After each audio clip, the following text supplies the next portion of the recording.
नमस्कार। Day today news Bharat देखने वाले हमारे सभी दर्शकों का बहुत बहुत स्वागत है। डे टुडे न्यूज भारत आपसे वादा करता है कि हम पूर्णतः निष्पक्ष तरीके से पत्रकारिता करेंगे और हमारा कोई भी पत्रकार किसी भी प्रकार का उपहार या विज्ञापन किसी से भी स्वीकार नहीं करेगा, ना ही किसी को करेगा ब्लैकमेल। हम समाज के बीच दबे कुचले लोगों की आवाज बनेंगे। डे टुडे न्यूज भारत ऐसे लोगों की कोई खबर नहीं चलाएगा जो समाज के बीच बसने वाले भोले भाले लोगों को मूर्ख बना उनसे धोखाधड़ी करते हैं।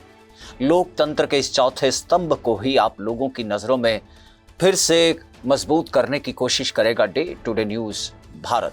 चलिए बात खबर की करते हैं और खबर हिमाचल प्रदेश से है। हिमाचल प्रदेश की राजधानी शिमला के बीच जो है कन्फेडरेशन ऑफ इंडियन इंडस्ट्री यानी CII की ओर से एक बैठक का आयोजन किया गया और इस बैठक का लक्ष्य और उद्देश्य था हिमाचल के बीच जो है व्यापार को पूरे तरीके से आसान बनाना, यानी ईज ऑफ डूइंग बिजनेस के उद्देश्य को लेकर CII की ओर से ये बैठक आयोजित की गई, जिसमें शिरकत करने के लिए हिमाचल प्रदेश के उद्योग मंत्री हर्षवर्धन चौहान विशेष तौर पर पहुंचे और इस बैठक के बीच चर्चा करते हुए इस बात पर भी जोर दिया गया कि धारा 118 के तहत जो मुश्किलें औद्योगिक इकाइयों को आती हैं, पर्यटन के लिए दी गई यूनिट्स को आती हैं, उसमें बदलाव किया जाए ताकि हिमाचल में व्यापार और उद्योगों को बढ़ावा और बढ़िया ढंग से मिल सके, जिसके चलते प्रदेश की तस्वीर जो है वो बदल सकती है। ये कहना था कैबिनेट मंत्री हर्षवर्धन चौहान का। आज जो है CII की मीटिंग जो है वो हुई है, जिसमें इंडस्ट्री के सभी अधिकारी और हमारे इंडस्ट्री के जितने CII के मेंबर्स हैं, हमारा एक इंटरेक्शन हुआ है और एक विस्तृत चर्चा हुई है, जिसमें हमारा लक्ष्य है कि हिमाचल प्रदेश में इंडस्ट्री को कैसे प्रमोट किया जाए। और हम चाहते हैं हिमाचल प्रदेश में जो है वो इंडस्ट्री और आए, क्योंकि हिमाचल में 2004 में जब इंडस्ट्री आई थी तो उस वक्त गवर्नमेंट ऑफ इंडिया से हमको इंडस्ट्रियल पैकेज आया था। आज हमारा लक्ष्य है कि हम नई इंडस्ट्री को भी लाएं और जो पुरानी इंडस्ट्री है वो इंडस्ट्री सस्टेन भी करे। 2004 में हमारा जो एक्सपोर्ट था इंडस्ट्री का वो 550 करोड़ हुआ करता था, मगर 2025 में हमारा जो एक्सपोर्ट है, इंडस्ट्री का एक्सपोर्ट है, वो 20,000 करोड़ रुपए के करीब हमारा इंडस्ट्री का एक्सपोर्ट जो हम करते हैं, हिमाचल से जो एक्सपोर्ट करते हैं। और हमारा GDP का जो शेयर है इन टर्म्स ऑफ इंडस्ट्री का वो it is 43% of the state. आज विस्तृत रूप से चर्चा हुई है, इंडस्ट्री के सभी लोगों ने जो उनको समस्या आ रही है, चाहे वो इंफ्रास्ट्रक्चर की है, चाहे बिजली की है, उसके बारे में विस्तृत रूप से चर्चा की है। और सबसे बड़ी समस्या इंडस्ट्री को जो आती है, वो जब इंडस्ट्री प्रोजेक्ट्स को ये अप्लाई करते हैं NOCs को कलेक्शन करने में, और विशेष करके जो हमारी 118 है उसकी बहुत बड़ी समस्या आ रही है। और बदलाव करेंगे। हाँ, हम सर ये हमारे लंबे समय से इस पर चर्चा हो रही है और हम इन टर्म्स ऑफ जैसे रीसेल है, रीसेल में भी जो है 118 में उसमें 118 दोबारा लेनी पड़ती है। अब जब एक किसी भी प्रॉपर्टी की, किसी भी लैंड की एक बार 118 ले ली है तो उसको रीसेल, उसको जो है दोबारा लेने में बहुत दिक्कत होती है। तो इसको हम ईज आउट कर रहे हैं। यहाँ जैसे फायर के NOCs है, पॉल्यूशन कंट्रोल के NOCs है, एनवायरनमेंट के NOCs, उसके बारे में जो है विस्तृत रूप से चर्चा की और हम जो है ease of doing business Himachal Pradesh में जो है बना रहे हैं, ताकि हिमाचल प्रदेश में जो है और इन्वेस्टमेंट आए। हाँ, बिजली के बारे में भी चर्चा, क्योंकि ये आपदा आने की वजह से थोड़ी हिमाचल की हमारी जो फाइनेंशियल कंडीशन है वो थोड़ी सी खराब हुई है और हमारे जो फाइनेंस कमीशन है उसका जो अवार्ड है उसमें भी हमारी जो RDG है, रेवेन्यू डेफिसिट ग्रांट है गवर्नमेंट ऑफ इंडिया से, जो 2021 में 10,000 करोड़ थी वो इस 25 में 3200 करोड़ रुपए आई है, तो उसका जो है फर्क पड़ रहा है। मगर मुख्यमंत्री जी ने आश्वासन दिया है कि बिजली के दाम जो है वो रिड्यूस कर दिए जाएंगे।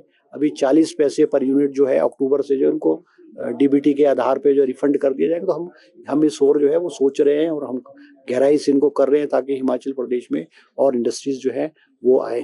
वहीं केंद्र सरकार की ओर से GST में दी गई राहत को लेकर जहां हिमाचल के कैबिनेट मंत्री हर्षवर्धन चौहान ने खुशी जाहिर की, तो वहीं सवाल खड़ा करते हुए इस बात को भी रख दिया कि भले ही जीएसटी में कटौती के चलते 2 स्लैब किए जाने के चलते लोगों को तो राहत पहुंचेगी, लेकिन राज्यों को इसका नुकसान होगा और राज्यों को जीएसटी में होने वाले इस नुकसान के चलते जो है केंद्र सरकार की जिम्मेवारी बनती है कि वह राज्यों को कंपनसेशन दे। ये कहना था कैबिनेट मंत्री हर्षवर्धन चौहान का। नहीं, देखो, निश्चित रूप पे जीएसटी में जो बदलाव आया है, जो 4 स्लैब से 5%, 12%, 28% और 28% का, उसमें 2 स्लैब्स को खत्म करके जो है 12%, 8% और 5% के, निश्चित रूप पे हमने इसका स्वागत किया है।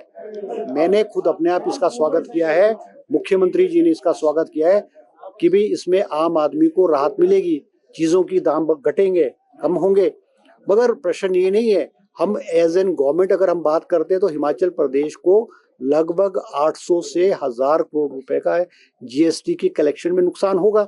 ये हिमाचल प्रदेश को नहीं, हिंदुस्तान के सब राज्यों को इसमें जो रेवेन्यू कलेक्शन में इसको नुकसान होगा। और ये चिंता व्यक्त केवल हिमाचल प्रदेश ने नहीं की है फाइनेंस मिनिस्टर से, ये हिंदुस्तान के सभी राज्यों ने चिंता व्यक्त की और उन्होंने कहा है कि जो हमको रेवेन्यू लॉस होगा जीएसटी का, वो गवर्नमेंट ऑफ इंडिया कंपनसेट करे। जब 2017 में जीएसटी को लागू किया गया था और उस वक्त जो शॉर्टफॉल था, ये एक्सपेक्टेड था कि 14% इंक्रीज हर साल होगा, मगर जिन स्टेटों में 14% इंक्रीज नहीं हुआ, गवर्नमेंट ऑफ इंडिया ने हमको जीएसटी में कंपनसेट किया, मगर 2022 में उसको बंद कर दिया। अब हम उम्मीद करते हैं कि गवर्नमेंट ऑफ इंडिया जो ये कदम उठाया है स्वागत योग्य कदम है, मगर स्टेटों को जो नुकसान होगा, जिन स्टेटों को नुकसान होगा, विशेष करके छोटे स्टेटों को ज्यादा नुकसान होगा, तो उन स्टेटों को गवर्नमेंट ऑफ इंडिया को कंपनसेट करना चाहिए। हमारी ये रिक्वेस्ट है। दरअसल बता दें कि धारा 118 जो हिमाचल प्रदेश में औद्योगिक इकाइयों के लिए या फिर पर्यटन उद्योग से जुड़े हुए लोगों के लिए या फिर दूसरे व्यापार करने के लिए एक ऐसा नियम है जिसके तहत गैर हिमाचली लोग भी जो हैं वो हिमाचल के बीच ज़मीन पाते हुए उस पर उद्योग को बढ़ावा दे सकते हैं, वहाँ पर उद्योग लगा सकते हैं। हालांकि उद्योगों को लगाने के लिए पहले केंद्र सरकार की ओर से भी राज्य सरकार को पैकेज दिया जाता था। वहीं इस बैठक का एक ही उद्देश्य और एक ही लक्ष्य था कि हिमाचल में ईज ऑफ डूइंग बिजनेस की धारा को अपनाते हुए जो है वह इंडस्ट्रियों को बढ़ावा दिया जाए, ताकि हिमाचल प्रदेश इंडस्ट्री जो है अपना योगदान देते हुए भारत की तरक्की में भी भागीदार बन सके। फिलहाल हमारी खबरों को लेकर अगर आपकी कोई राय या सुझाव है तो आप हम तक पहुंचा सकते हैं। वहीं हमारी खबरों को शेयर करना, लाइक करना और हमारे चैनल को सब्सक्राइब करना तो आप कतई ना भूलें। धन्यवाद।